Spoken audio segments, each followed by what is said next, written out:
Harapan yang sempat merekah kini diuji kembali. Di tengah narasi proposal damai menuju meja perundingan, yang terjadi justru Selat Hormuz kembali memanas.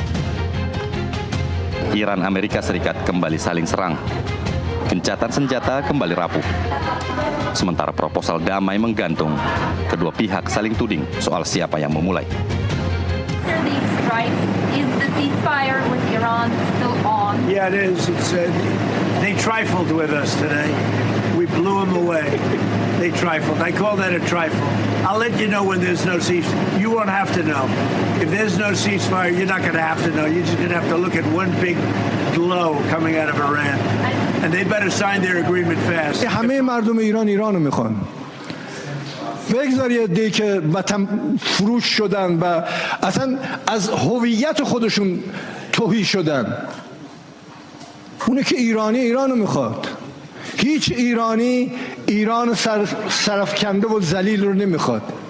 هیچ ایرانی تحمل نمیکنه بچه هاشون رو اینجوری بمباران کنن او بشینه توجیهگر باشه. Kedua pihak mengklaim gencatan senjata masih berlaku, meski kenyataannya masih sangat rapuh.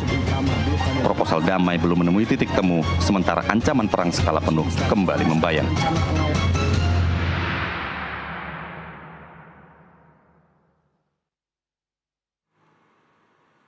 Pemirsa, di tengah narasi damai dan proposal negosiasi yang nyaris matang, baku tembak masih terus berlanjut.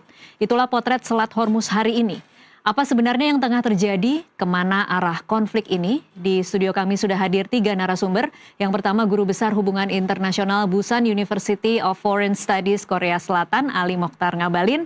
Halo, selamat sore Pak Ngabalin. Assalamualaikum warahmatullahi wabarakatuh. Waalaikumsalam warahmatullahi wabarakatuh. Terima kasih sudah hadir di studio kami. Dan yang kedua ada pengamat Timur Tengah, Tabrani Syabirin. Selamat sore Pak Tabrani. Selamat sore, Tasha. Terima kasih sudah hadir. Dan yang terakhir ada pengamat Timur Tengah dan dunia Islam, Hasibullah Satrawi. Selamat malam Mas Hasib. Selamat malam Mbak Tasha. Terima kasih sudah hadir di studio kami. Jadi perkembangan terakhir ini judulnya masih gencatan senjata, tetapi di lapangan justru tetap saling serang dan mungkin beberapa hari ini kita bisa lihat eskalasinya terus meningkat. Kalau membacanya seperti apa nih Pak Ngabalin? Terima kasih Mbak Tasha dan Pak Sabirin. Ini saya panggil Hezbollah. Pemirsa yang saya hormati. Di beberapa tempat saya sudah berkali-kali menyampaikan bahwa gencatan senjata dan dialog ini saya sungguh-sungguh tidak percaya kalau dia akan bisa selesai dengan sendirinya.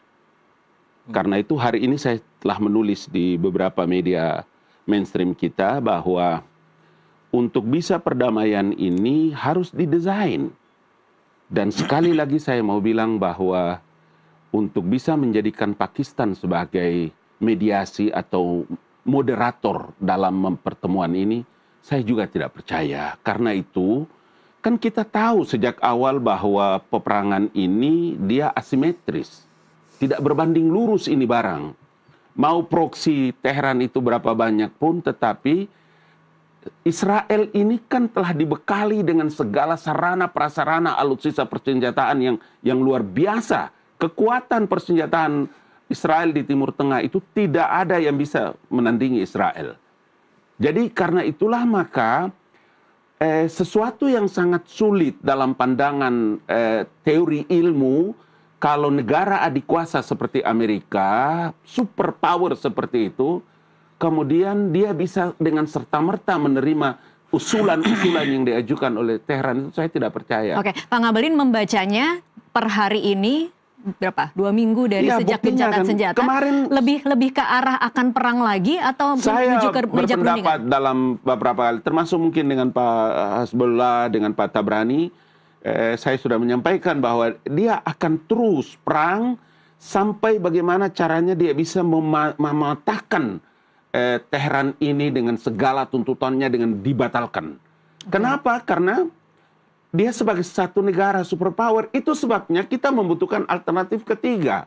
Saya menawarkan agar Brunei, Malaysia dengan Commonwealth-nya kemudian bersama-sama dengan Inggris. Karena Inggris tidak mungkin bisa dilepaskan dari Israel. Ini bekas Inggris ini Inggris punya kerjaan ini dilanjutkan oleh Amerika Serikat. Maksud Anda adalah di meja perundingan itu tidak bisa hanya dua pihak dan satu mediator. Tapi bisa kalau dia bisa menghadirkan Erdogan, dia bisa menghadirkan Raja Jordania yang bersahabat dengan Presiden Prabowo Subianto, bersama-sama juga dengan Pakistan, kemudian membicarakan ini dengan Inggris, Amerika, Commonwealth, dengan negara-negara Islam di sekitar. Saya kira sesuatu yang bisa. Dan subhanallah, KTT sekarang di Filipina, di ASEAN itu, langkah ini yang sekarang dilakukan oleh Presiden Prabowo. Dan itu kita udah tulis itu, bahwa saya punya yakin kalau ada alternatif ketiga ini kemudian masuk dalam perundingan ini, Amerika tidak bisa main-main seperti hari ini. Ini kan saling menuduh siapa yang memulai tembakan kemarin ini kan, tadi beberapa jam yang lalu. Mas Hasib sudah 2 kali memberi clue kepada saya, tampaknya mau mengomentari Pak Ngabalin. Mungkin bisa langsung masuk saja. Mungkin sebelum ke perspektifnya beliau, memang sebagai edukasi informasi kepada masyarakat penting diberikan update tadi apa barangnya ini yang sedang terjadi. Kalau saya ikutin dalam 2 hari terakhir atau dalam 1 minggu terakhir, yang pertama ini kan sebenarnya memang dua belah pihak sama-sama tidak ingin mengalah. Jadi ini betul-betul adu power. Ini adu power, adu kekuatan. Cuman adu kekuatan terutama bagi Amerika ada lokal konteks yang tidak membuatnya leluasa. Karena itu saya menggunakan atau saya melihat ada kesengajaan Trump paling tidak selalu menegaskan bahwa kita tetap komitmen dengan gencatan senjata walaupun dia melakukan serangan, walaupun dia melakukan tembakan. Karena sekali lagi ini berkaitan dengan lokal konteks di Amerika. Jadi kata gencatan senjata itu memungkinkan Trump lebih aman di dalam negeri, begitu? Kata gencatan senjata itu dibutuhkan untuk memastikan klaim dia bahwa perang ini sudah selesai. Itu yang memenuhi klausul 60 hari daripada wewenang. Selesai dalam kemenangan Amerika maksudnya.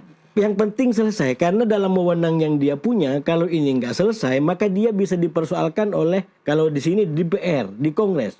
Dan dia mencoba agar Kongres tidak masuk. Karena itu, di saat Iran tidak mau tunduk dengan segala macam syarat dan kemampuan yang dia punya, dia ingin nyerang, dia ingin mukul. Tapi kalau dia mukul tanpa statement yang memadai secara politik, maka dia bisa blunder dalam konteks lokal politik Amerika. Itulah kemudian kita lihat bagaimana dalam 2 hari terakhir ini, itu kemudian antara pernyataan dan perbuatan kayak tidak connect. Tidak sejalan. Tidak sejalan. Di satu sisi dia sampaikan gencatan senjata, tapi di sisi lain jelas dia melakukan kayak semacam provokasi. Nah, saya melihat ini bisa diyakini bahwa yang melakukan provokasi adalah Amerika Serikat di lapangan. Kalau kita menggunakan analisis track record dari awal perang ini sampai sekarang, sebelum-sebelumnya, yang terbukti benar adalah yang dikatakan oleh Iran. Tanpa kita bermaksud berpihak kepada salah satu, yang terbukti benar dan sesuai dengan fakta adalah Iran. Yang selalu tidak sesuai adalah klaim-klaimnya Amerika.